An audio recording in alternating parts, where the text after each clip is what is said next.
Mission 1. We've got Smoke. We've got RIP Takeoff. Rest in peace, my man. Condolences to his families. We're going to just hop right to it, y'all. Big game coming on, which I could care less about personally. All right. Welcome to Mouthpiece Included. This is the pod where we talk about Spolitricks. That's the fusion of spots, polytricks, and everything in between. Everything in between. The collapsible superposition. Okay. Those quantum particles only choose a position upon the human observation, allegedly.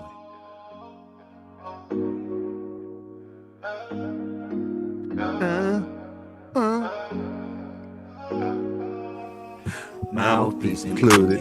TATN, TATN, TATN. Better guard your grill. TATN, TATN, TATN. Mouthpiece included. Guard y'all grill, y'all. So whether it's a viral moment, a controversial call, or a political pivot, we bring the heat, the sharp takes, layered context. Each week, we break down the headlines shaping the culture on the field, in the streets, and across the political arena. Because let's be honest, the drama don't stop at the stadium gates, zesty dome stadium gates. If it's trending, controversial, or just plain chaotic, we're going to chime in. JaMarr Chase and Caleb Nails Williams have turned, speaking of zesty, both those guys are up on the zest meter, have turned a simple off-season comment into a full-blown cultural moment, with two young superstars trading shade across multiple platforms and fan bases treating it like a proxy war for pride, relevance, and the future of the league. What started as light banter, just talking a little shit, has become a conversation about ego, expectations, and how quickly narratives can harden the social media era, especially when a generational number one pick is involved. At the same time, former Bears, future Hall of Fame, practice squad running back Velus Jones has resurfaced online with a round of trolling that hits many Chicago fans, not myself, right where it hurts. The frustration of wash potential and the lingering questions of what this franchise is actually building. Okay. Add in a former USC student. All right. And we're keeping our sources tight to the vest. Unnamed source. Okay. Soon to be NFL Rams cheerleader next season. Viral account of what dating Caleb Magic Nails Williams was really like. You'll find this fascinating. And suddenly, the quarterback's public persona is being shaped from every single angle, on the field, off the field, and in the messy middle where perception becomes storyline. And then there's the political firestorm. President Donald J. Trump posting racial, allegedly, we don't know what's in his heart, depictions of the Obamas as lower primates, monkeys, igniting national outrage, and forcing even Stephen A. Smith to speak out against his masters. Okay.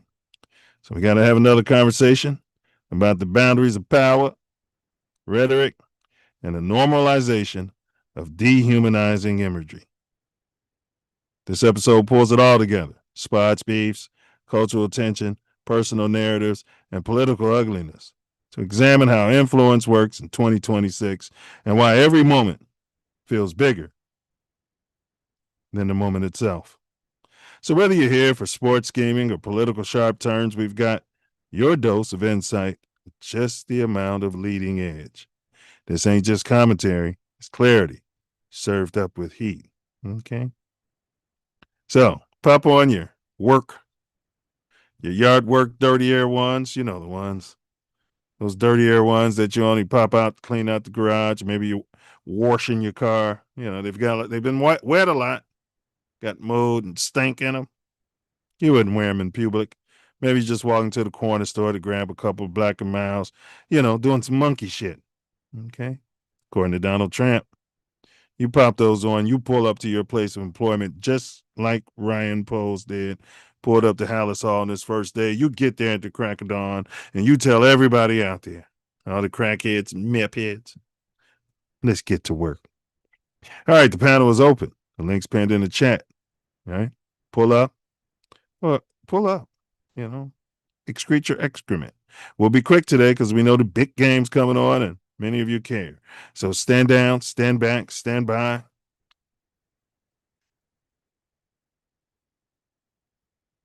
Or pull the F up. But if you do pull up, don't forget to bring your mouthpiece. All right, y'all. Smash that like button.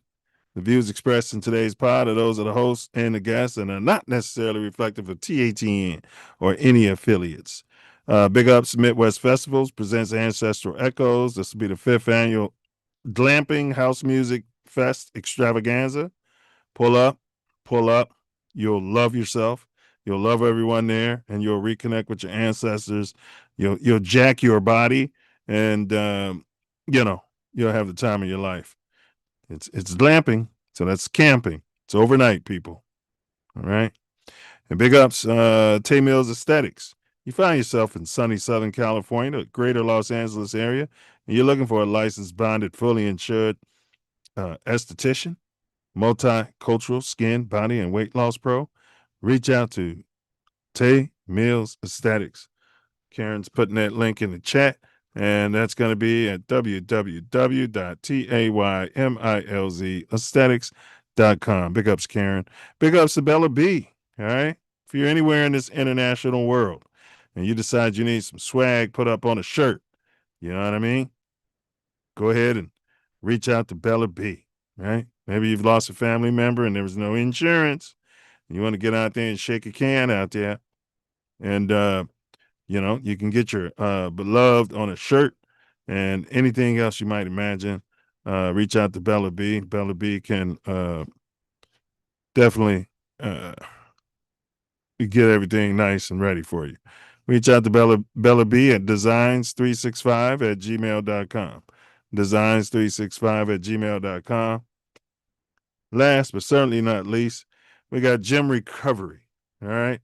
You find yourself in Chicago and maybe you were texting and you went off into a snowdrift.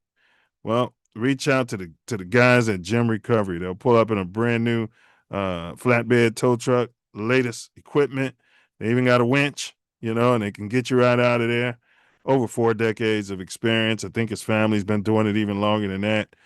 Reach out to Gym Recovery in the greater Chicagoland area. He'll pull up with Fox in his box playing on the radio, Fox News, and they're probably having a booger-colored Green Bay Packer jersey.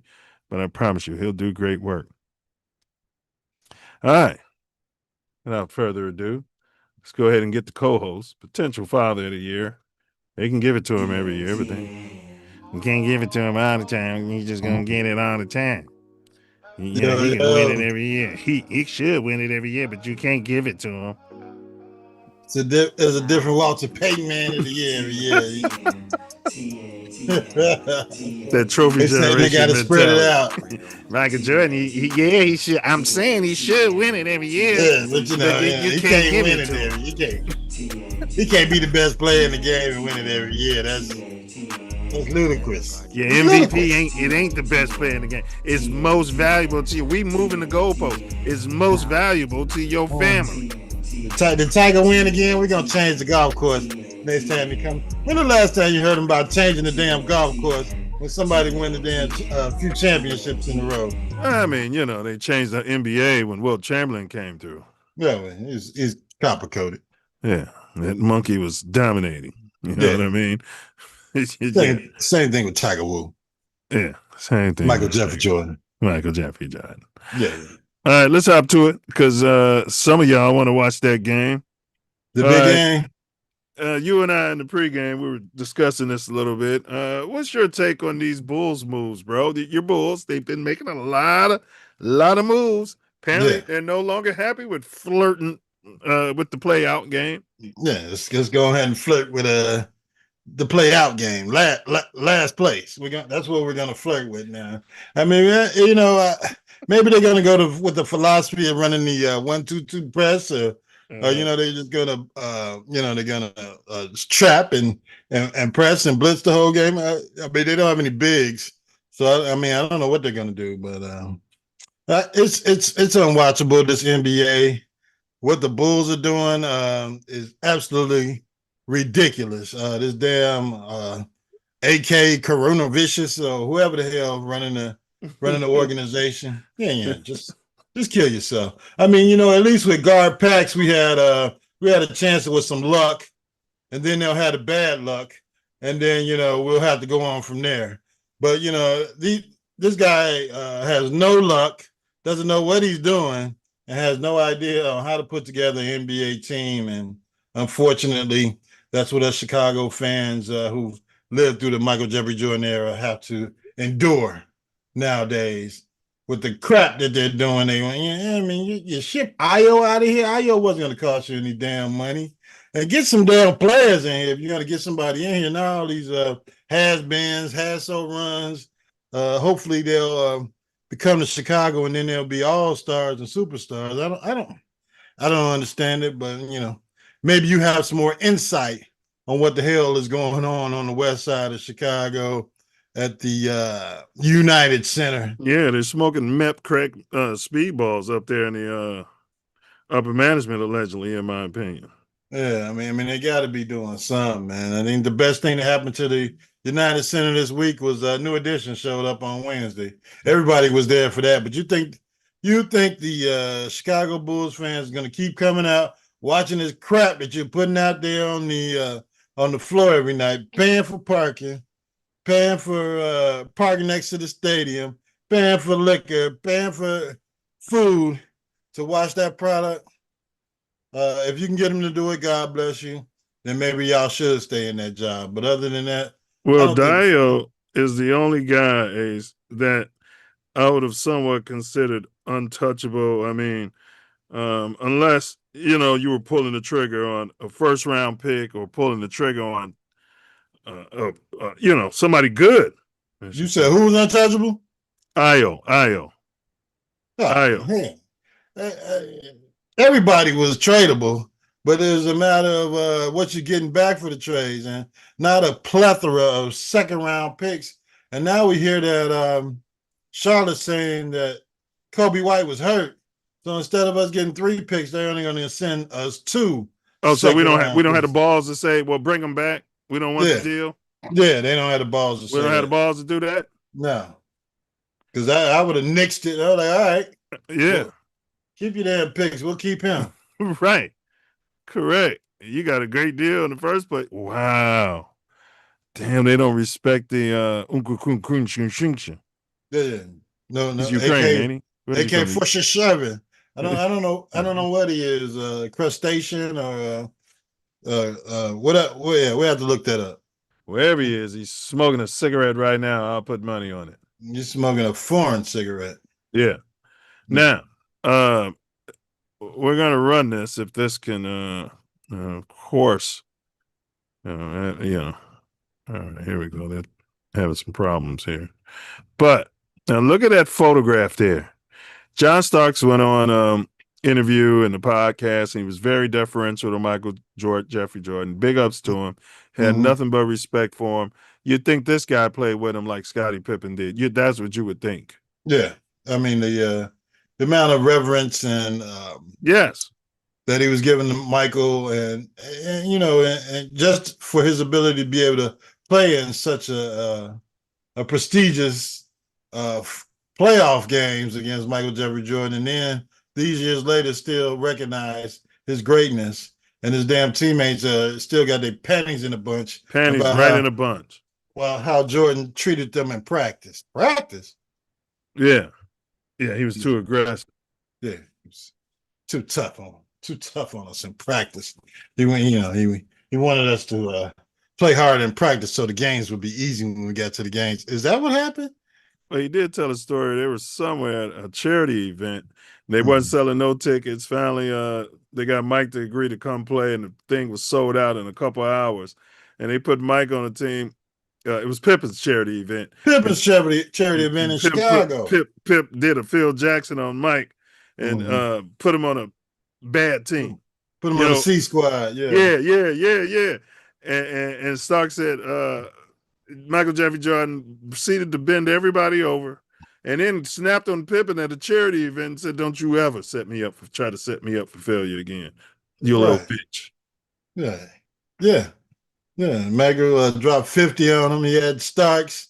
I mean, I'm sure he had NBA players that along playing with Michael Jeffrey Jordan could beat anybody in the world. But don't do that, Pip. And maybe that was a part of the grudge that Pip was holding. So what is this 2026? He embarrassed me. I couldn't sell no tickets for my charity, and then he came, agreed to do it, and then he embarrassed me at my own event. He's a son of a. I don't know what's going on with all these former players and their gripes. And Gripes. yeah, it's Michael Jeffrey Jordan. Yeah, if you didn't get 6 rings with him, you got 3. If you didn't get 3, you got 1. If you didn't get 1, you might have got 2. But damn it, kiss the ring and shut the F up. Now let me ask you this: You're biased. I'm biased. Mm-hmm. Who is John Starks dunking on here? In this particular photo, he's dunking on number 54. Ho Grant has all of that in his face. Now, if he hadn't been 6'10", John Starks might have had his tickling his tonsils.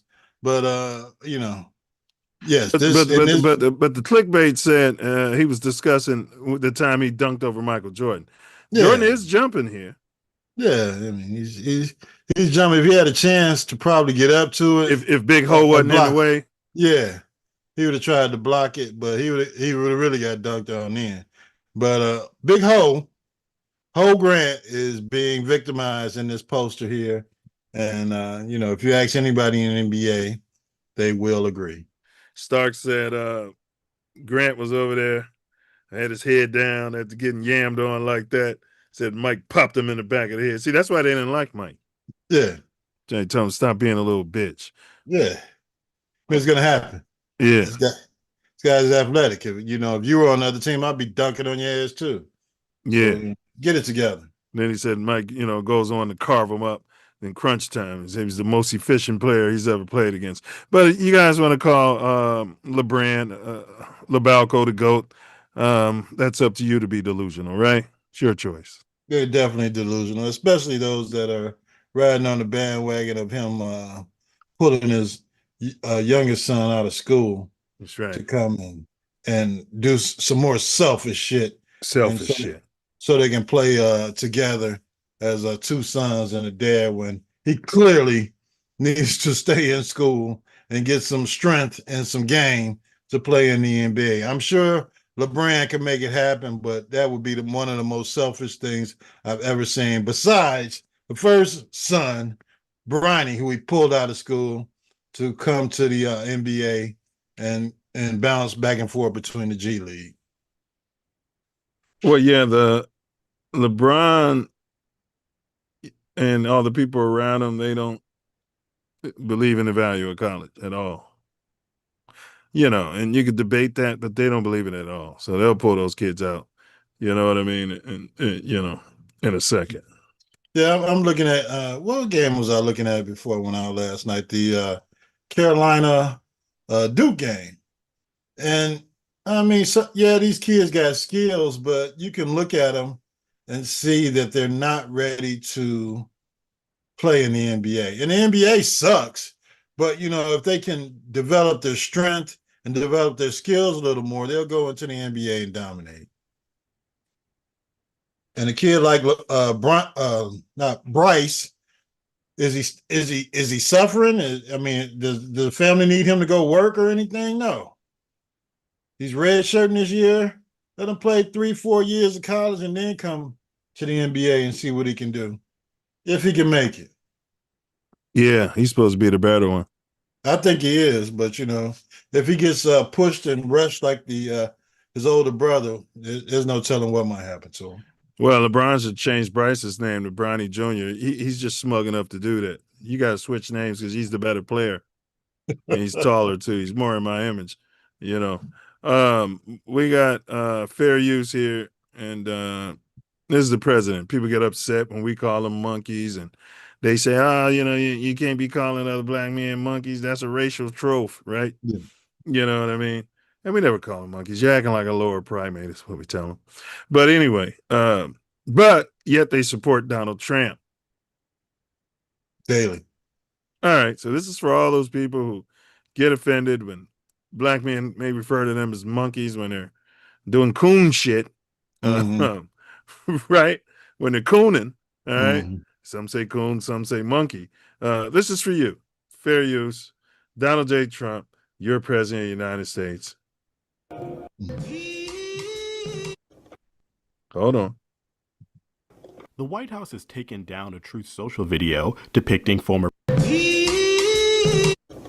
The White House has taken down a Truth Social video depicting former President Barack Obama and First Lady Michelle Obama as monkeys. The White House says a staffer erroneously made the post. It was up for 12 hours. Senator Tim Scott posted to X, quote, "Praying it was fake because it's the most racist thing I've seen out of this White House. The president should remove it." The video was mostly about vote counting technology before scrolling to an apparent AI-generated image of the Obama's faces photoshopped onto two monkeys, a racist trope. White House Press Secretary Caroline Leavitt says, quote, "This is from an internet meme video depicting President Trump as the king of the jungle and Democrats as characters from The Lion King. The clip from Trump's post is not from Disney's The Lion King, as the movie does not feature gorillas or orangutans." Barack Obama's former national... And she went on to say, let's get back to news that Americans care about. And this is before they changed their story, because Trump was saying initially he didn't know that was in there. He didn't watch the whole video. Now it's somebody else posted and they won't release the, well, we don't know what's in his heart. They won't release the alleged racial son of a bitch's name because it's Donald J. Trump is his name. Right. And then it stayed up for 12 hours. And then they're talking to him on his plane, and he's like, I'm the least racist president that you ever had in this country. Well, he's made that comment during the first election, during the debates, the first time he won. They don't understand. I'm the least racist person I know.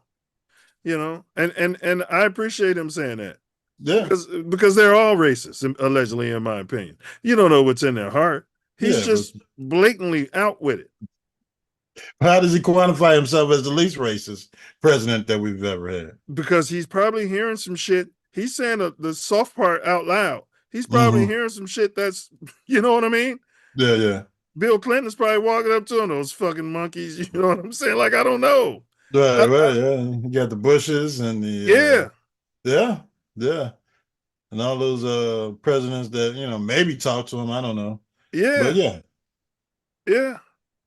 He's saying he now, is he the least? I don't know. But what I'm saying is he's got what would make a person say that is they're hearing awful things being said more often than what's coming out of his mouth. And it's all part of being in the political arena of DC. So maybe he meant to say I'm the least racist politician that you know, instead of I'm the least racist president. Well, he's been getting away with the least racist. See, it worked for him when he ran the first time, and he said, I'm the least racist candidate here. So now he's the least racist president. And if he's serving ice cream at McDonald's, I'm the least racist ice cream server, you know, here. It's just, he's just plugging it in. National Security Advisor denounced the video, calling Trump a, quote, stain on American history. The White House has dismissed the video, calling the criticism, quote, fake outrage. Fake outrage here, fella. Fake outrage. He's a stain, a shit stain on America. And this is fake outrage. Yeah, no, it's real. So are you telling me that all those tweets you're doing at 3, 4 a.m., changing the whole world, causing the world in uproar? This could have been little Pookie and Ray Ray. This could have been little Dakota. One of your staff members came in there after you left. Is that what you're saying? What are you saying? Yeah, I shouldn't believe shit coming out of these tweets. Yeah, he got through funneling him in the Epstein suite of the White House, and he sent him to the social media room and said, "Yeah, send this out. We'll you know, we ain't got to look at it. We'll just see what happens. What's going on tomorrow." Are we supposed to believe this? This dude is weird, bro. But I mean, Is but he he's a long in the cult crawl? leader. Is what? Is he long in the crawl? Is he Yeah, dementia? yeah. I mean, there's suggestions of his dementia, him having Yeah. medical problems, maybe sort of CTE-ish or some Yeah. type of stroke type of mentality. But he's a leader of a cult, and as long as you're a leader of a cult, your cult followers will believe anything that you say. Facts. Facts. All right. Moving on. All right, we're gonna talk about the Drop Dead Gorgeous tree. Um, Yeah. these are the McVeigh tree. He came in. Okay. He was hot, and sexy, hot, young, Mhm. new name. He was the Right. Declan Doyle of 10 years ago, the Ben Mhm. Johnson. All All right. right. Matty LaFleur was an offensive Uh-huh. coordinator under Sean McVay. Do you Mhm. think Matty LaFleur was calling plays when he was the OC for Sean McVay? You think he was doing any of the installs or anything like that? Absolutely not. Okay, all right. The genius Kevin O'Connell. Okay, Mhm. um, he was also an offensive coordinator for Sean McVay. Do you think he was doing any game day calling and doing all of the installs and things like that for McVay's team? Absolutely not. All right. Liam Cohen, it sounds like a Hollywood producer Mhm. or a banker or an accountant or something like Mhm. that. Maybe a Uh, lawyer. Uh-huh. casting director. Yeah, casting couch director. Mhm. Liam Cohen. All right. You think he was calling any plays and doing the installs, the initial installs with the team? Absolutely not. And finally, Mike LaFleur. The whole family's up the tree. Uh, Mike LaFleur, who's not the best friend. Which one coaches Green Bay? Matt or Mike? Matt. Yeah, so Matt's brother is coming up the tree now, hot and sexy. Do Mhm. you think he was calling any plays for McVay? You saw McVay holding the card during the Bears Yeah, game. yeah, this guy, some bitch was a water boy. And the guy ahead of him was the quarterback's coach. The guy ahead of him was probably a tight ends coach. And the other guy was the damn clipboard holder. Well, they're all head coaches now. Okay. We know why. Now, TATN made a comment. There's no likes, nothing. So neither of them were play callers when with McVay. So remind me why Bieniemy isn't a head coach again, Mhm. right? Yeah. They use the same arguments for these drop dead gorgeous. Mm-hmm. They'll sit there and say, "Well, Andy Reid is the genius. He's the only genius behind what's going on in In Kansas KC. City. Yeah, he's the one tickling tonsils. All he Right. does is win Super Bowls." Yeah. No. Now the quarterback he got won Super Bowls. Well, I'm saying, but Yeah. the white, the pink offensive coordinator that was under Andy Reid, he got a head coaching opportunity. Yeah. Right there in the city of Chicago. Yeah, we caught the flim flam and got bamboozled into signing that son bitch here. Yeah. But then when Bieniemy's name was mentioned for head coaching cycle, Mm-hmm. it was he's just a mooly. He doesn't know anything going on with the offense, and he's too hard on the team. And him and his wife, nobody likes him and his wife when they come to dinner. Yeah, he doesn't want to win, and he doesn't interview well, and he talks about himself in the third person. And he's black. He just come out and say it. Just say, can they put a video out saying he's a monkey? Yeah, Trump would say it. Trump would do it. Yeah, this is why he's not a head coach in the NFL. Look at him and his wife. They're monkeys. Yeah, that's exactly what they think. They're not friendly on the eye to them. And Bieniemy's probably not a Booger McFarland. He doesn't make them comfortable with his. When they're making their little racial tropes, he's probably calling them on it. You remember how it was down there in Champaign? They'll say something racially insensitive, and they think you're one of those cornball brothers that they might have had in their school when they were in high school. Like, no, I'm gonna whoop your ass. Like, don't get me started. Right. Right. Motherfuckers look at him like, what did you say? You might want to retract that statement. I don't know who you used to being around. Yeah. Eh, This ain't that. no, this ain't that network. These are the regulators. You know what I mean?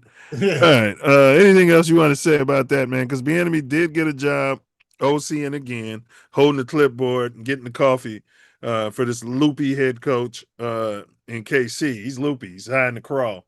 He's tickling tonsils. And Matt Inward was able to get himself a play calling job at the Giants. Well, hopefully this was his introduction to being the next head coach of the Kansas City Chiefs. I don't know how long Andy Reid wants to damn coach, but hopefully this is the introduction of Eric Bieniemy with his quarterback Pat Mahomes to being head coach of the Kansas City Chiefs. I know they were tired of Coach N-word because they allowed him to go out and find any kind of water boy or head coaching or drug sniffing dog type jobs he could find while they were interviewing people to take his place. So Has we know. Harbaugh ever hired a colored? Been coaching for 18 years. Has he ever hired a colored? I want to say for defense coordinator, but I'm not even so sure about that. That's It's wow. interesting. That's a tough one. Where did they grow up at, the Harbaughs? I don't know. It's probably somewhere. Let's In the look that up. Midwest, probably. Yeah. I mean, because Dad was a coach, and Jim went to Michigan, then became a Bear. Uh, let's figure that out. Yeah, what's their hometown? We just ask. Mm-hmm. What is going on? Where did the Harbaugh family grow up? The Jim Harbaugh. Yeah, Jim. Okay. Where did Jim Harbaugh grow up? All right. Jim Harbaugh grew up moving frequently across the Midwest as part of a coaching Yep. family, spending significant time in Iowa City, Iowa, Yep. Ann Arbor, Michigan, before settling in Palo Alto, California. During high school, born in Toledo, Ohio, he attended Tappan Junior High and Pioneer High School Yeah. in Ann Arbor before graduating from Palo Alto in 1982. Palo Alto in California? Yeah. They moved out there.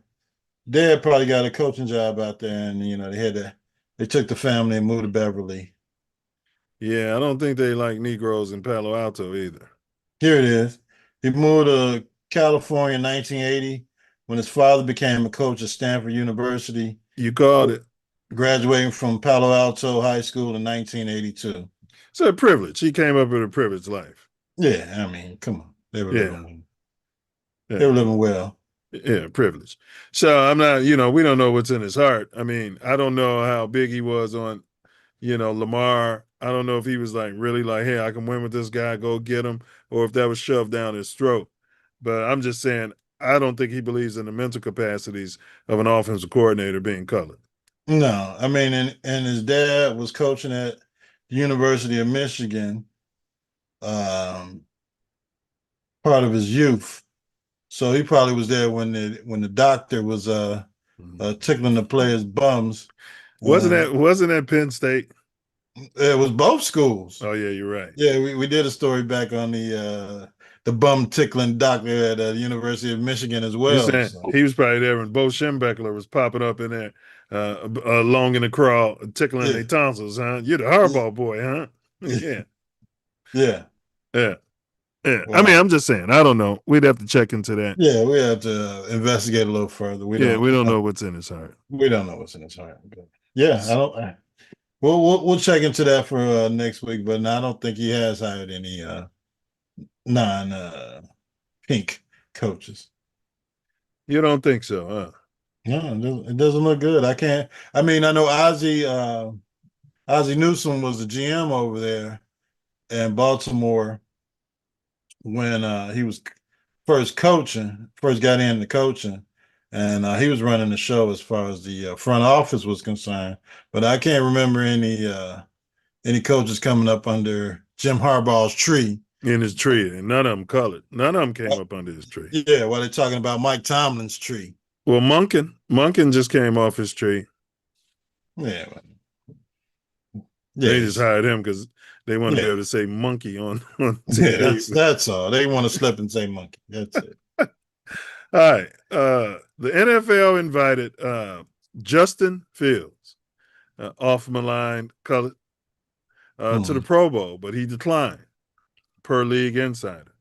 It seems Shedeur wasn't the only unexpected call the NFL made as it attempted to find another quarterback to represent the AFC. According to Ian Rappaport, Jets quarterback Justin Fields, who was benched midway through the season, also received an invite from the league to participate in the event, but turned down the offer. Fields was reportedly approached by the league about participating, but informed the league that he was focused on his off-season training. It's not clear if that offer was made before or after Shedeur was named to the Pro Bowl roster. I would have to think it was before. Absolutely. They were just going down the list. Fields, you say what? Who wants to play in this shit? I mean, who's next on the list? Correct. Fields, of course, is not at all deserving of Pro Bowl status as far as his performance in 2025. This is Sports Illustrated. The Jets quarterback threw just 7 touchdown passes, but they don't say just 1 interception. He's got a 7-to-1 touchdown interception ratio. Really. They should have let him play in 9 games this year. He was held under 100 passing yards in 4 of his 9 starts and threw for more than 250 yards just 1 time. In the end, he was benched for Tyrod Taylor, who was later supplanted by your drop-dead gorgeous. It's safe to say Fields would have faced a fair bit of scrutiny had he accepted the offer to, they'd have been on his ass. Oh, my gosh. Well, shit, they was on his ass, period. Now, them going to the Pro Bowl as a quarterback. The whole Pro Bowl would have been like, and I don't know why Justin Fields is here. And he should have turned it down. I would have turned it down because, and that black son of a bitch. What do you think of Justin Fields playing at quarterback? Yeah. No comment. The original 3 quarterbacks selected to participate were Drake May, Josh Allen, and Justin Herbert. All 3 of whom were drop dead gorgeous and were replaced with alternates. Drake May, obviously, because he's in the Super Bowl.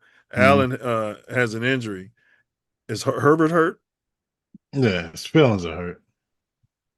Tuesday's event will feature Joe Burrow, Flacco, 75 years old, and Shedeur Sanders representing the AFC. Crazy. So they need to just change the format of the voting. We're going to vote for the NFL starters, and then we'll vote for the guys that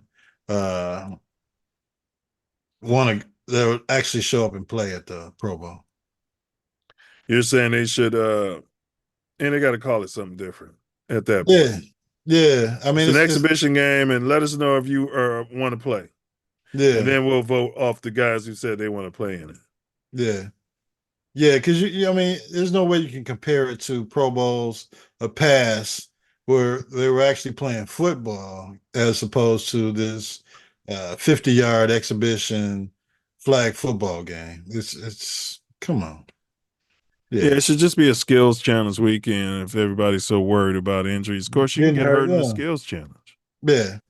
And yeah, they can think of a million different ways to make it still exciting for the fans. It's great that it's during the Super Bowl week now instead of being a separate weekend that you're going to the damn Pro Bowl. You can just see the flag football game during the week of the Super Bowl, and it's just another event during Super Bowl week. But they've got to change. They got to change the Pro Bowl wording and the emphasis on playing in the Pro Bowl. If you're going to go down the line of people that just want to show up and play flag football. Yeah, they called me. I sent it to voicemail. New York NFL, no thank you. All right. You guys make fun of me, and I told you guys this kid here is headed for the Hall of Fame. Yeah. Um, No, we he's had a not. Velus Jones reporting all of the Super Bowls going on. This guy's Mhm. on the practice squad and managed to get his name in the national media during the Super Bowl week. Okay. Yeah. Yeah.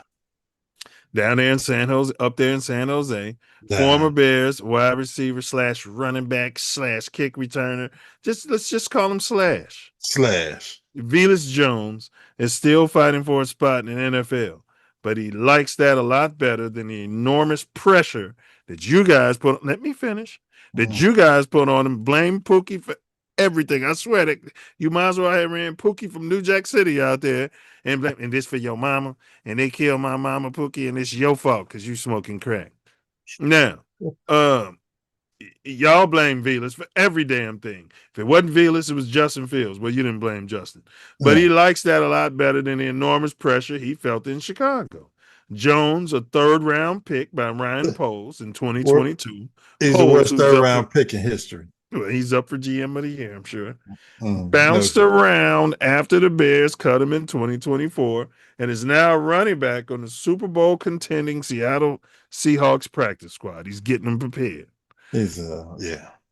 After an injury to starter Zach Charbonnet, the Seahawks elevated him for both of their playoff games and could use him Sunday in the Super Bowl. And Yeah. I pray he gets MVP today. If he gets MVP today, I'm gonna be smitten and I'm gonna demand for them to fire Ryan Poles. Hey, let's make sure that H2O is cold. Jones spoke highly. He spoke highly of Bears GM Ryan Poles, one of your favorites, and former head coach Matt Eberfeld. But he saw his exit as a positive, even as it sent him scrapping for work with the Jaguars, the Panthers, the Saints, Seahawks, all in the span of 1 year. He got tossed around a bit.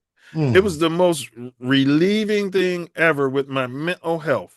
No spotlight being on you. This is what I did say this on the show. I said everybody's blaming this poor kid. Yeah, he just needs a participation trophy and let him go out there and play. When I got to Jacksonville, I had some of the best practices of my life. But they said he was having good practices when he was here too. Yeah. Great practices. As for the weight of expectations he faced with the Bears, there's no way you can prepare yourself for it. I had some good moments, some bad moments, but overall, I'm grateful for my time in Chicago. Poles picked him 73rd overall. Blah blah blah. Blah blah blah. They signed Trent Taylor. Okay, in 27 games, Jones only had 4 fumbles. Okay, That's it. and multiple muffs on kickoffs. That's all. On offense, he caught 12 passes for 135 yards. That's pretty damn good when you look at the averages. Yeah. And ran 19 times for 165 yards. That's 8 yards a carry. But y'all just had it in your crawl that he was the reason everything was bad in the city of Chicago. You blamed him for O Block. You blamed him for 63rd. You blamed him for the low end. You blamed him for all that shit. The snow wasn't shoveled on time when you woke up that morning. You didn't call the city and complain. You called Hallis Hall and blamed Velus fucking Jones. Well, we didn't have a roster spot for him, so yeah. One thing about me, I'm going to find a way. That's always been me. The whole thing is about life experience, and it's about the youth back home looking up to me. No matter what you go through, continue to fight and find a way. That's all it is. He says he has no animosity for the Bears. People are going to take things how they want. I don't have to explain myself to nobody. People are going to make, because he what he did was after we lost, he put a smiling face emoji after the loss to the Rams. Right after the loss, bro. He just posted a smiling face fucking emoji. People are going to make out of it. If you're salty and bitter, you need to look in the mirror, because I'm happy, I'm blessed, I'm carefree, and I'm gay. And I'm at the Super Bowl. God is good. My family is great. My friends are great. My animals are healthy. Yeah, he needs to check his mental health. Yeah. I'm good. Life is great. Everything else is irrelevant. What do you have to say about the tweet? He came out there and said he didn't mean it that way. And what he's talking about here, there, Phil. I mean, he'll be on the Packers soon. So, yeah, I mean, they will pick him up. I have no interest in anything that Velus Jones That's to say, I'm happy that he was able to find another team. Yeah. After I saw him at the Best Buy of Orland Park, Yeah. I'm happy he was able to pick up find another team, and he's in the Super Bowl. So Yeah. there's been many players that haven't had a certain skill set or were able to catch on with another team and been in a position to make a team that's heading to a Super Bowl playoff check. And God bless you, Velus. Hopefully your team wins. I pick your team to win. I don't know if you're going to be the MVP, but somebody on your team will be Super Bowl MVP. You guys. Ben Johnson, I hope he makes you guys eat crow today. And Ben Johnson would have had that dude slash. He'd have been on everything. Defensive special teams, offensive special teams. You know what I mean? Yeah. Okay. He had a chance to pick him up all year. All right. Well, we've got a source. Magic. Iceman. All right. It was very close to being a was it Miami Dolphins cheerleader. But now she's going to be on the Rams starting next year.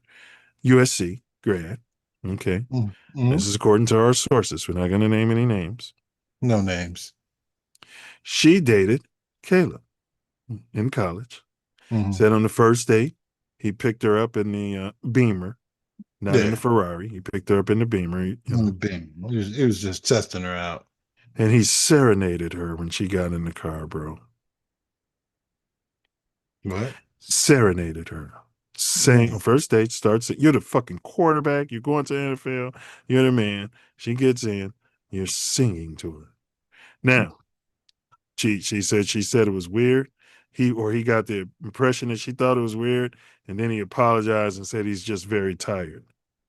And she called him on it. She just sang to me. How can you be tired? Oh, okay. Well, we've heard that before. He's been tired, and You haven't we? Haven't we? And she went on to say that they dated a few times, but he was just too arrogant for her. Mm-hmm. And she thinks there's something wrong with his mental. Now, didn't I say that? I told you that kid would have been in the slow classes down there with the asbestos and the lead paint at the William H. Ray. Now he's an autosexual. I mean, we probably wouldn't even have let him play with us on the hollow grounds because he was in the slow class. He's athletic. Yeah, I know, but we couldn't associate with them necessarily. You know what I mean? You get shunned. Times is different back in the day. He's autosexual. I mean, she got to understand that. I mean, he's going to be weird. He's going to be not weird. unable to mentally slow with a female or a person. Retarded. This is what I'm talking about. You can't call a man a retard. Well, I'm just saying what the report said. Mentally slow. She was being very, what do you call it? Word I'm looking for. Politically correct. You know how it is in this day and age.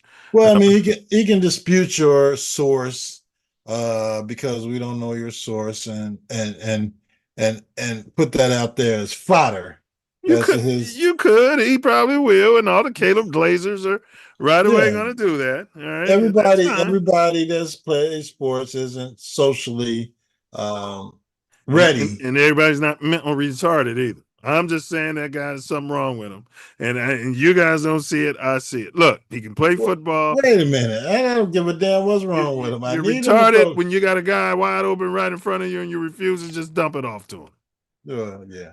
I just need him to throw the football to that guy that's in front of him. And, and you know how many times Ben Johnson has told him this? And Declan Doyle?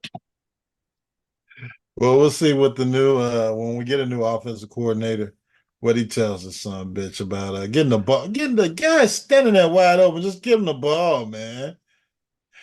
That's what I'm trying to tell you. And that's when you realize, that's when you go to the parents. Like, say if you were coaching a baseball player and he's a stud, he's an athlete, he can rip that ball. Yeah. And you're trying to teach him how to turn the double play, and he keeps throwing it to first every time. And you've told him time and time, now we want to go to second first. Or we need you to hit that cutoff if he's an outfielder. Just hit that cutoff and we take it from there. And he keeps not doing it. After a while, you're going to turn to the parents and be like, look, is your kid retarded? No, I'm not. You're not going to ask him like that. I'm going to put him in a position where he can succeed. And then turn On him the to double bench? play. No, I'm going to put him at first base. He doesn't have to worry about Okay, all right, that makes sense. He's going to just stand over there and catch the damn ball and do all the other stuff that helps us win. Yeah, but then he's going to snag a ground ball at first, and he's going to step on the base and not throw it to second first. That kind of shit. I can take that. I can take that. Yeah, if he's raking that ball, yeah, huh? Yeah, I can take that. Eventually, you talk to him, you try and coach him up mentally, but after a while, you know what you're working with. All right. I mean, they were said that O.J. Simpson was retarded, but he was a running back. Yeah, you just give him the ball and hit the hole. Yeah. Mm-hmm. All right. We're just letting you know what the report is. Yeah, I mean, you think I haven't run into players that had some mental shortcomings that you need to put in the best position to win and you do the best for the team? I mean, come on. But quarterback, bro. And sometimes the parents got the mental shortfalls, so there's no reason to talk to them. You just go out there and do the best you can on the field with what you got and make it happen. Quarterback, bro. Yeah, I mean, Caleb's our quarterback, and there's not much we can do about it. He's got arm talent, and he's arrogant. So we'll see what happens. And retarded, and he paints his nails in honor of his mom, who's still alive, and he's Iceman, and he's hell of a talent. I'm just saying, when you start connecting all the dots, we're going to have to deal with the autosexual, the fact that we've got an autosexual, retarded, mentally slow, athletically gifted guy at the helm. Now, I haven't heard this son bitch step up for DJ Moore at all. He won't. And that's another thing that she was talking about. Yeah, he'll never admit when he's wrong. Yeah. So whether it was DJ's play or you threw the ball, I mean, step up saying, I want this guy as my number one receiver, because I don't have anybody else on the damn team that's played a whole season of football at wide receiver. He's too full of himself to think. I don't need to see a great quarterback in the first three quarters. All right, here we go. We got Hall of Fame, and Diesel's not going to pop out for this. We got Hall of Fame. TD. Terrell Davis. Yes. Well, I watched because I used to like Elway. Yeah, we carried John Elway ass to 2 damn Super Bowls. Now listen to his assessment and watch these guys' faces. The one in the middle is he's more of a Bilbo Bajan glazer. He's coming around on Caleb. Oh, these are 2 Chicago guys. Yeah. The guy on the right, he's the guy on the right, he's a glazer. He's a Caleb glazer. Watch their face when this guy busts their bubble, because God forbid you can't say anything bad about him. He's Michael Jordan. He's bigger than Michael Jordan now. He's gotten us 6 rings already. Yeah, he's got us 1 playoff victory and 2 Green Bay wins. So he's bigger than Walter Payton already. I'll slow down. Well, okay. I'm gonna put a poll up. All right, here we go. Need to see a great quarterback in the first 3 quarters, and then the fourth quarter he disappears. Yeah. So you're speaking Caleb Williams language right now. This is something. Now he's a little too off balance. There's balances in that. Like, I love his fourth quarter, play, but you can't suck for 3 quarters and then come back in the fourth quarter and then make us forget that you got us in the situation. I can't be 0 for fucking 30 every game in the first 3 quarters. And then heat up in the fourth quarter, and then expect y'all to treat me like a hero all the time. Yeah, because you're putting us in a position, you some bitch. So figure out what you got to do in the first 2-3 quarters, but we're not hoping and praying that we can have a fourth quarter comeback. That you're gonna heat up. Yeah, and then you're doing all this, and you know what I mean? Nice. But we're working on consistency this year. That's definitely better starts. It's going to be a topic for next season this year. That's definitely we're working on consistency. Okay. Make us forget that you got to. This guy's defending him like the way Diesel defends him. In the situation. No. We're working on consistency this year. That's He's like, whoa. You talking about Caleb? Yeah, you talking about Caleb. We don't care that you're in the Hall of Fame. Definitely better starts. It's going to be a topic for next season. But this is something we've brought up on this. And you see how he glazed over the point. Better start. No, what he said was you can't play like dog shit for 3 quarters. It's a topic now.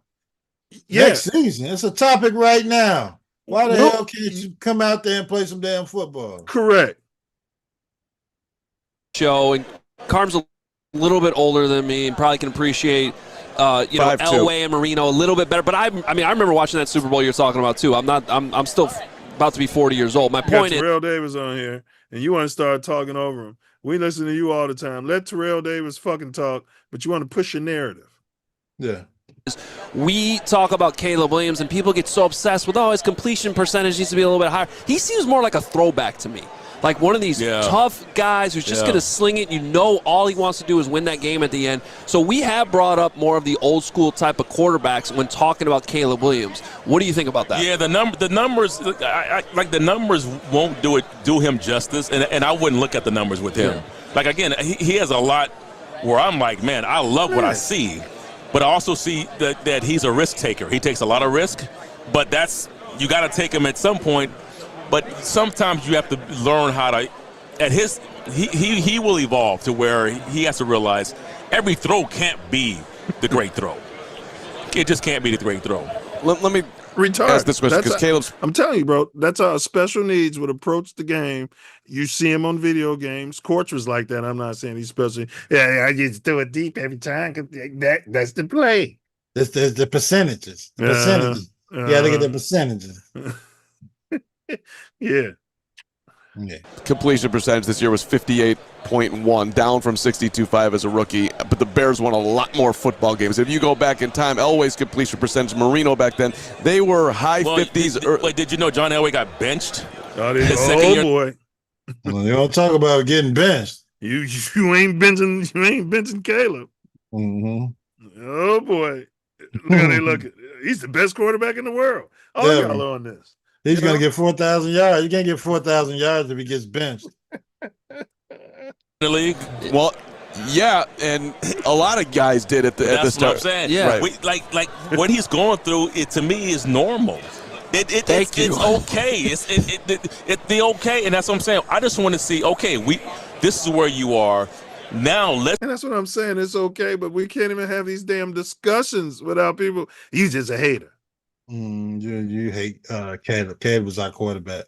Yeah. You don't like him painting his nails. Yeah. Fucking nails. Yeah. You just misogynistic. You don't like gay men.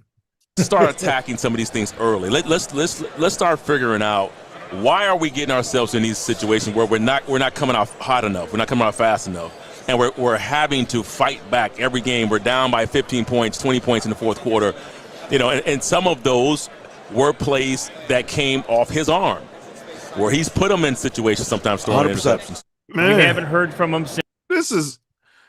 This is all we're saying, Ace. Mm. No one's saying Caleb, in my mind, won't at minimum be a top 5 to 7 quarterback in the league, maybe even lower. But he's got to listen to what other people are saying, that, bro, you can't just go for the home run every time I swing for the home run. This ain't wiffle ball. Yeah. Yeah. Because your offensive line is going to be great forever. Your positions are going to be great forever. You got to learn these things while you have the assets you have. Because when they flip over and start paying your ass and having to start paying his other guy, and have to start paying having to pay your right tackle, and then have to go out and find a left tackle and pay your left tackle, those guys that you got out there that's running around wide open that you don't want to throw the ball to, they're not going to be on the team anymore. You're going to be throwing the rookies. You're going to be throwing the practice squad players. You're going to be throwing the people that the team can afford. So make it happen while we can make it happen. And we could have made it happen this year. You could have got at least to the NFC Championship game. We could see what we could do against Seattle, and we would beat them. Then let's see what we can do in the Super Bowl. But you got to take the victories that are available for you when they're there. And I think that's just what Terrell Davis was trying to reiterate these meatball media that were interviewing him on Media Row at the Super Bowl, to let them know that we understand that he has arm talent, but he also needs to matriculate the ball down the field to the players that are available to get the damn ball to when it's time to get him the damn ball. Facts. Yeah. If you guys think he's going to take a Tom Brady, Mahomes, Michael Jeffrey Jordan team-friendly deal when he's up for new money, you're sadly mistaken. You're deluding yourself. His team is going to come in there with his dad, and they're going to want to be the highest paid player in the history of the game and in the future history of the game. We want a contract that no one will ever be paid more than me. Absolutely. And that's, you think Ryan Poles thinks it's tough now. But we got 3 more years. We got 2 because he'll sit out. He'll I hear you. He can't sit out the team option. It'll pay him $30 million. But he might sit out the franchise tag, but they'll probably invoke the team option next year. So DJ Moore explained himself. Looks like he's towing the company line, and he on the last play, and he's saying it was miscommunication. Yeah, I mean DJ's our guy. DJ's a good guy. He's a football player. They're a team, and he likes his teammates, and he likes playing in Chicago. I don't know. All the hubbub in Chicago is mainly coming from the media and the press. There has been a rumor. They don't like his black ass. Well, yeah, they say because he was a Justin guy. They say he's making too much money. Yeah. Have you ever heard that before? Yeah, he's making too much money. He supported Justin. Too much promo. Yeah, and he don't like Caleb.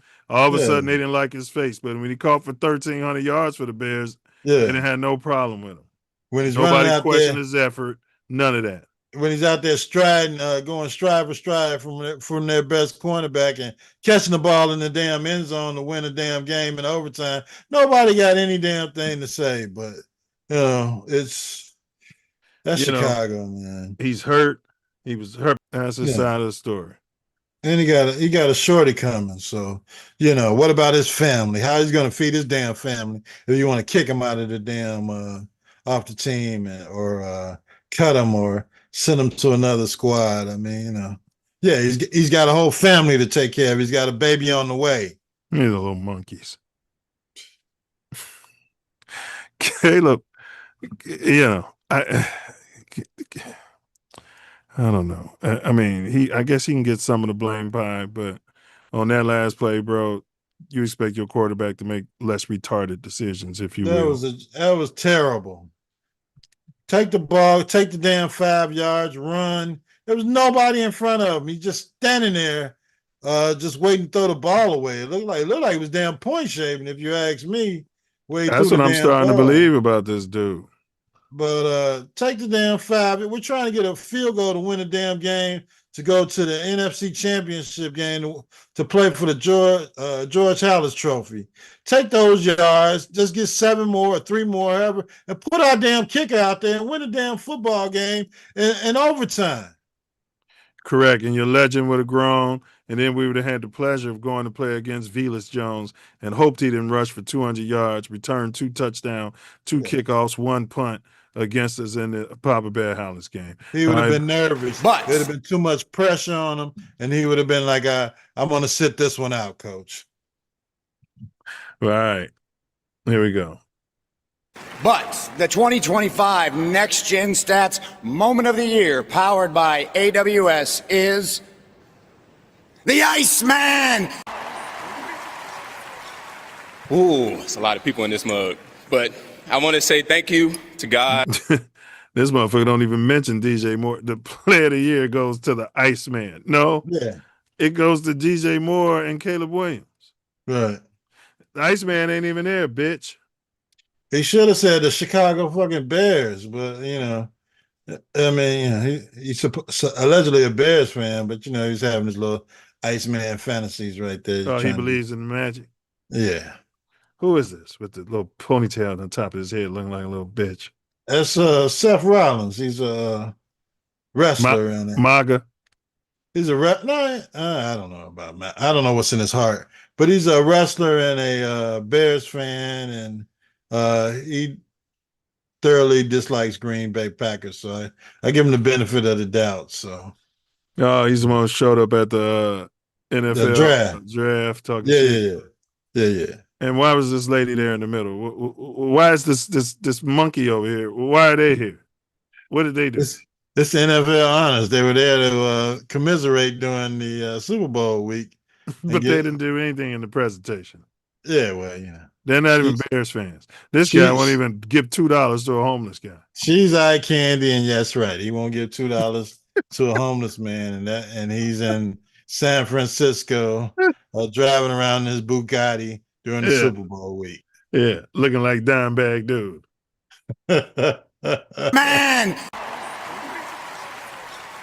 Ooh, it's a lot of people in this mug. But I want to say thank you to God, for our season. Joe know the ups and downs. Everybody know this season was special for the 2025 Bears because RIP Virginia, but we went out there and made some moments this year, and they were special moments, and we can't look forward to causing havoc to the league next year. Thank you, guys. Talked earlier about the environment. What do you guys say about that? Yeah, he's going to cause havoc. And I know. Well, we know they're going to renegotiate. Well, it's been rumored in the last 24 hours going to renegotiate his deal. To say the Bears $16 million in cap space, which that's when it gets hard when winning takes place. Even though the cap is increasing. The cap is increasing. The Bears are $4 million over right now, but that's not, including all the players that got to go, and the deals that are expiring. The move you got to make with Cole Kmet. Cole Kmet, you either got to cut him or you got to renegotiate his deal. So I mean, there's moves to be made. It's just a matter, and you got Butch Stud got to go too. So. Yeah. And Tony got Protector of the Year award, bro. Yeah. He should do a condom ad or something. He still shouldn't have played left tackle in the final game, but yeah. What should he do? Trojan ribbed or Magnum? Yeah. Whichever one gives you the most protection.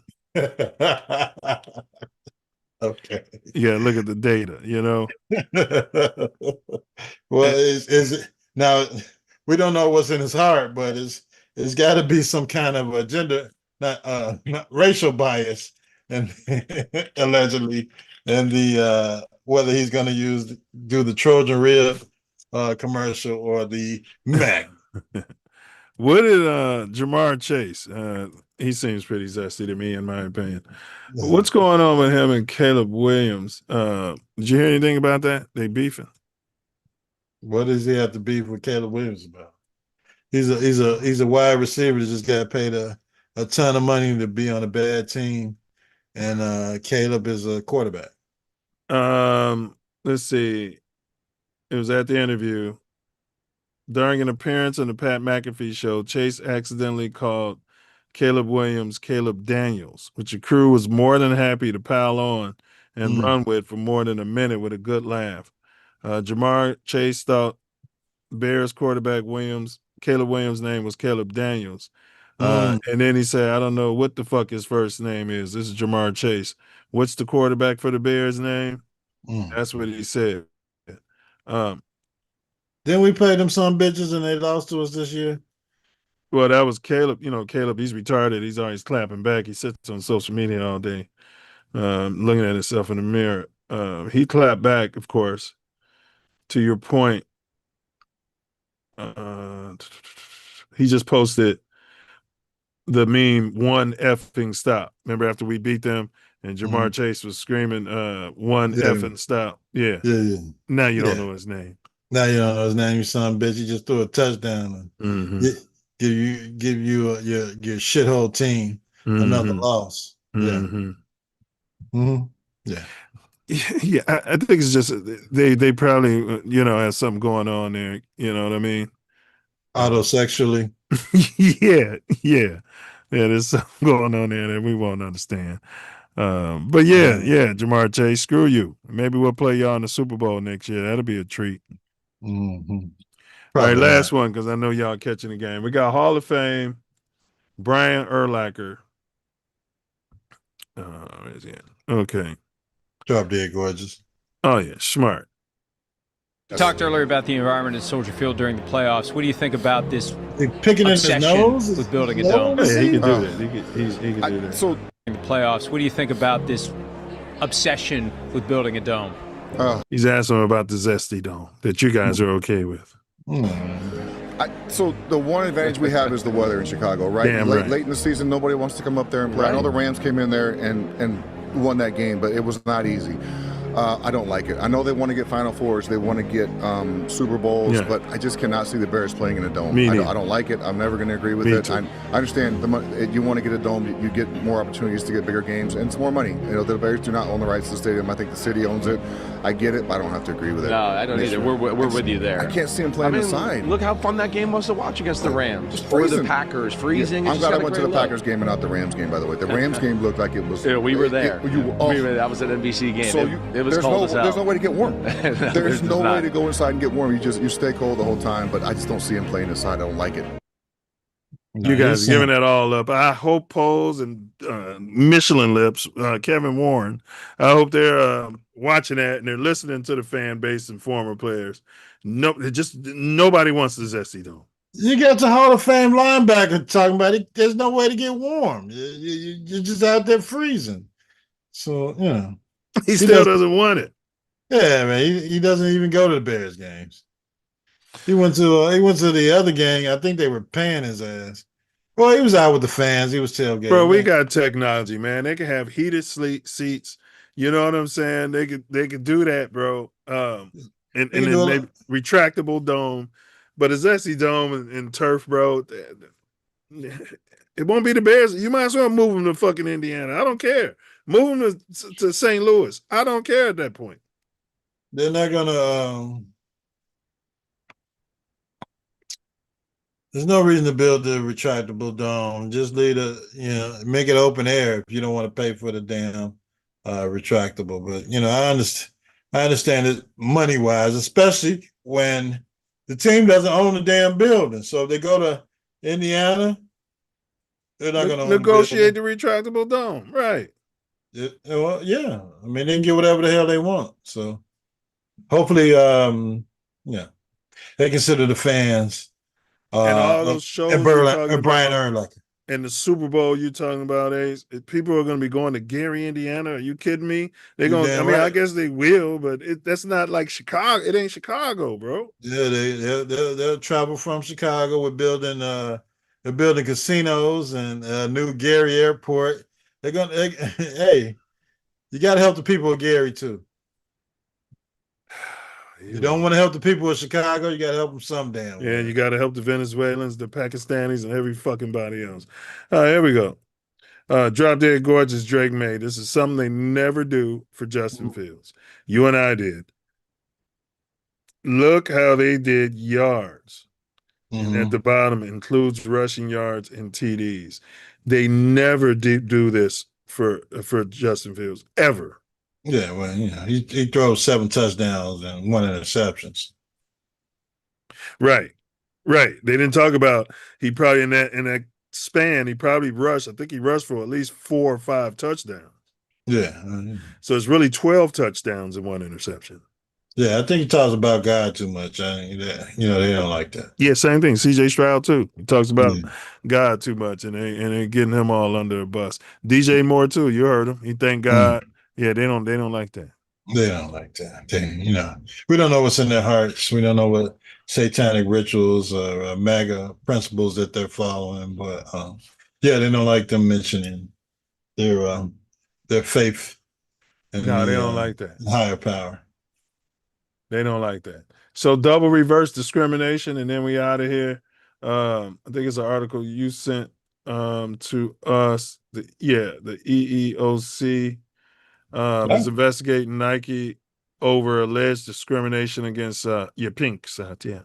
Yeah, the pinks aren't getting enough fair looks at Nike.com, according to your president. We don't know what's in his heart, but he sent sick to DOJ on Nike International, saying the pinks were being discriminated against because of Nike's DEI policies, and he wants the federal government to investigate Nike. Amazing. But he's the least racist president you ever had. So one of the brothers about 5 years ago predicted this day was coming. So once they started announcing your pinks are outnumbered in this country, demographic wise, that all of these DEI programs, all of these discrimination, it's going to start being the new thing. Mm-hmm. It's the right thing to do. Yeah, they're going to start applying for finding the white male programs for food stamps. Mm-hmm. I mean, they're overwhelmingly on government assistance now. Already. Yeah, but, I guess that'll be the new healthcare program that it'll be free healthcare. Yeah, no problem. Top of the line. Yeah. That he's been trying to come up with for 20 damn years. Since the discrimination against the pinks for the last 20 years, we're going to give them free healthcare, 40 acres and a mule. And reparations. We're going to give them reparations. Yeah, they deserve it. Yeah, they lost their country. You know what I mean? They're having to reverse birth rate, negative here's the birth statistics, here's the paperwork, and these are the numbers. Yeah. Look how much money we're losing. We were out profiting everyone. Now look at us. Now look at us. Yeah, they try to blame it on the tariffs. It's not the tariffs. It's it's a discrimination, DEI policies that Biden and Barack Obama. That fucking monkey. All right. Go ahead and hit with your final words there, fellas, so we can get out of here. All right. My final words, rest in peace to Lil Jon's son. What? Okay. Found tragically deceased in the pond near his home. I don't know what the circumstances around his death, but rest in peace to him and condolences to the families. And hey, it's because he's a good dude, man. He helps the culture. You know what I mean? Yeah, and his son was DJing too. DJ Slay, I think he went by or something. And they weren't sure of his mental processing at the time, but condolences to the family. Let's get it going, Bears. We're kind of stuck. I mean, the White Sox are doing what it takes to bring a play-in team to the South Side, and the Cubs were playing for the playoffs last year, so we might have play-ins on both sides of town next year, and that'd be some good baseball. This Bulls thing is absolutely atrocious. I don't know what the hell is going on in Chicago as far as basketball is concerned. They are not going to sell the team, as we have seen. So, anytime you go to a Bulls game, shove a shamrock somewhere around the stadium if you can. So hopefully we can come up with a number one draft pick and get one of these studs coming out of college this year. I think that's about it. I picked the Seahawks to win the big game, and I figured that their defense, I didn't name no one in particular, to be the MVP. So if you want to call that me rubbing my bum against the fence, I don't have much knowledge of their defensive players, but I know defensively they're going to put something on New England to win this game. And I stated my score last week. So shout out to the Seattle Seahawks. I don't know if Velus Jones is going to play in this game, but somebody's got to play special teams. So we'll see if they put him out there for a punt return during the Super Bowl. You see, if you got a smiley face emoji, then you son of a bitch. But this should be some good football. You know, you got a couple of young guys who've never been to the big game before, trying to figure out what to do to win the big game, and you know, hopefully, it'll be the Bears next year in L.A. celebrating, so I can get out there, and revel in the Chicago glory of us trying to win a Super Bowl on the West Coast. But bear down, FGB, and enjoy the big game. Enjoy it. Not a lot of talk about the big game this year. No, I don't think anybody's interested. Yeah, nobody cares. Well, you got Bad Bunny coming out there at halftime. I thought it was a female. I thought Bad Bunny was a woman up until 2 weeks ago. I want to see Bad Bunny. I mean, name like Bad Bunny. I'm like, wait, you know, he's not a bad Playboy Bunny. Those days are over with. But he's gonna come out with his lyrics, and you know, they're even doing a anti Bad Bunny Super Bowl halftime. Oh yeah, Trump is spearheading that. Yeah, over on Fox. Oh my God. I want to see who's gonna perform. Kid Rock's gonna be there. Yeah. They said people are dropping out once they realize that they been put under the MAGA bandwagon with Kid Rock for the All-American show. Oh, they didn't realize that from the beginning. Well, you know they're not that damn bright. But I agree with that. They are not that damn bright. Yeah. But maybe Cardi B will come out there because she's some sort of brown. You know what I mean? She speaks to Latina. She speaks to you know, the mamby-jamby. So maybe Bad Bunny will bring her out there to do a couple songs. Yeah, and you get Nicki Minaj on the other side on the All-American show. Yeah, she's an immigrant. Yeah. Well, just to remind everybody, Hink had Seattle 24-17 over Pats. MVP Kenny Skywalker. Ace, you had Seattle 23-20 over Pats. MVP, a defensive player. Dizo 27-24, Seattle over Pats. MVP, a defensive player. And I had Seattle 28-24 over Pats. MVP, drop dead gorgeous, Sam Darnold. All right. I might have to. I've been thinking about that all week. I was looking to go with Sam Darnold, but you know, screw him. We're going with the defense. Yeah, you never know what you're gonna get out of Sam Darnold, right? Yeah.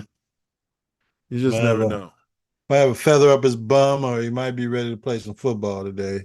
He has been off the scene, off the stratosphere, off the matrix, so maybe he's ready to play some damn football. Well, these are my final words. I gotta show you this. All right. He just stuck the gun straight to the back of my head and pulled the trigger. I couldn't believe it. This is Caleb Williams if he can't throw a foot. This guy is 64. Somebody called him broke, so he posts all this picture of money on social media. And wonder why somebody's at his house trying to put a gun in the back of his head. Over the snow out the street? No, speaking of Iowa some damn way. They say Indianapolis. Indianapolis, same thing. It looked like Gary.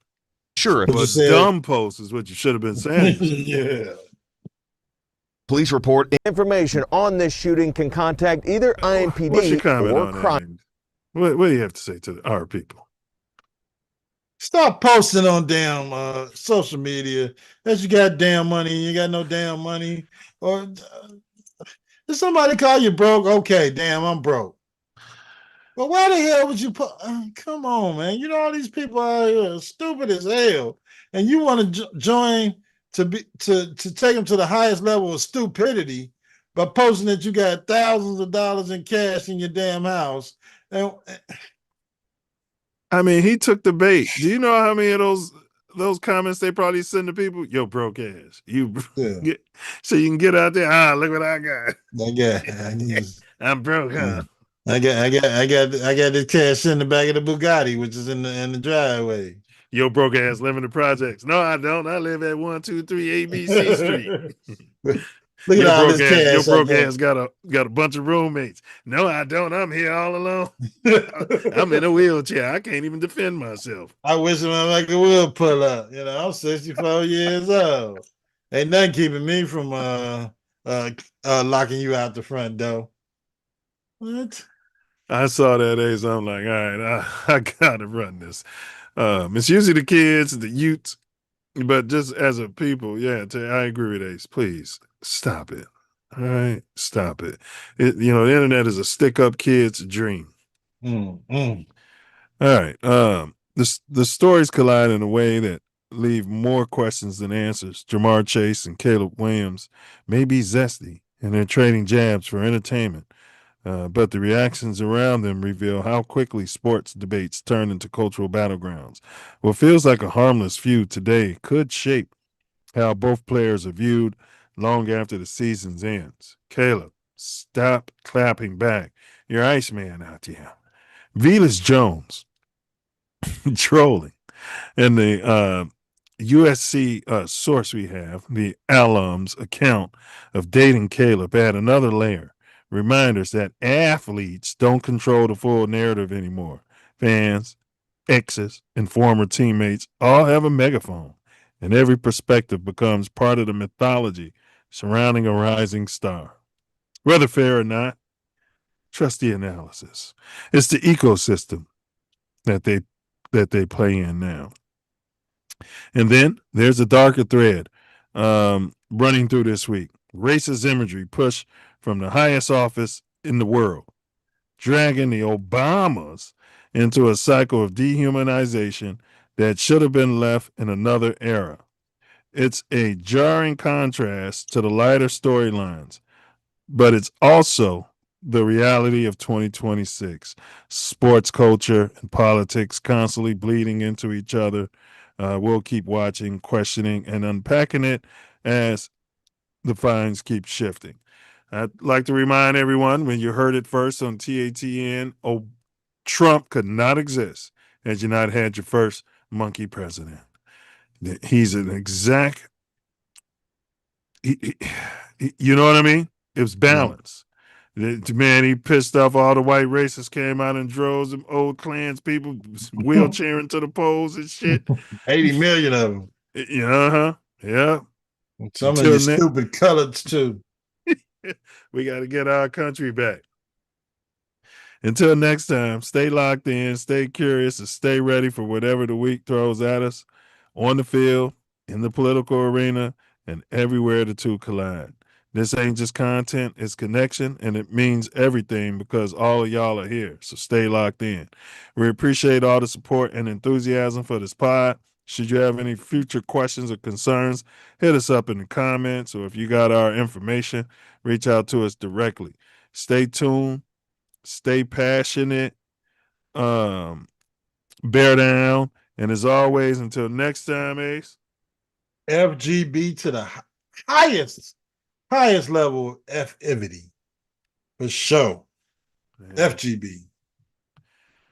That's right. Capital F, capital G, capital B.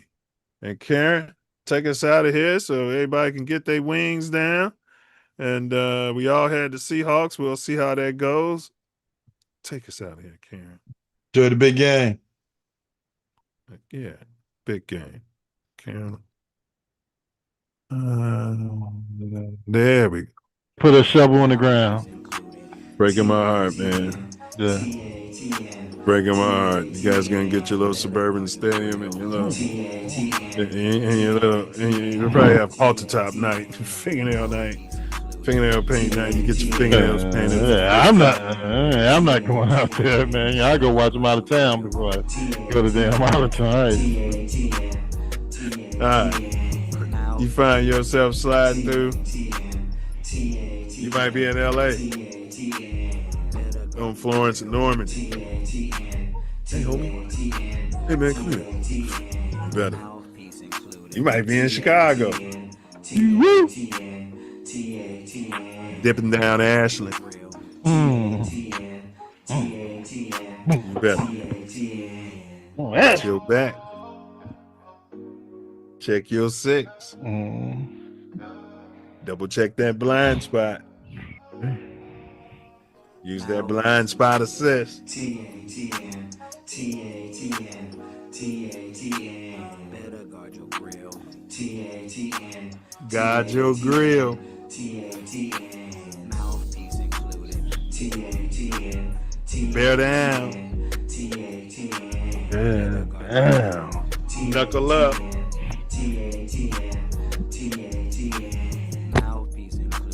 And don't forget it, baby. And don't forget to. Whatever you do, don't forget it. Like, share, subscribe. Hey, Butterfly. Forget to bring your mouthpiece. For sure. Don't forget it. Caleb Williams, Under Wraps Football, Chase